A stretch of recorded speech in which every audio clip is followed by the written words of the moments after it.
2009. So we saw about 12.5% increase in 2012 over 2011. And we can actually do an outlook for sales activity in 2013 as well. But I thought it might be useful to share with you all, I don't know if you recall, but last year I also provided a forecast for this. And so you might be thinking, well, how did that play out compared to the 2012 data? So it was interesting to compare and see how these forecasts actually work out once we actually have the data in hand. So here's what here's a picture. That red line represents the forecast for 2012 that we presented last year at this time. So it did fairly well in terms of overall trends. We actually predicted about 14% growth in 2012. There's more of a dip during the winter months than anticipated. So looking at 2013 then, here's our forecast going forward for MLS sales activity here locally in the Charleston market. More growth, not quite as aggressive growth, no more aggressive growth than we saw in 2012.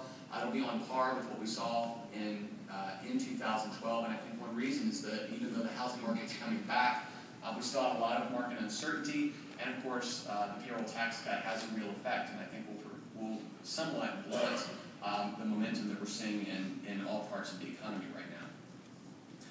So if we've looked at new versus resale indicators, it also becomes interesting to look at the percentage of sales activity that occurs with new home sales and with resale activity. And this actually is interesting to look at because right now you all are at an advantage in the resale market.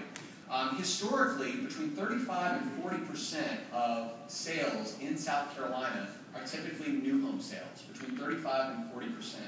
Right now, in 2012, that number is 22%. 78% of all sales that occurred in South Carolina in 2012 were resales, compared to the historical rate of roughly 63%, between 35 and 40 being new home sales. So what is the reason for that? Why is it so low right now? Well, one of the reasons is that the resale market has an advantage in that many homeowners who are competing with builders have a floor. They have a cost that they can't go below.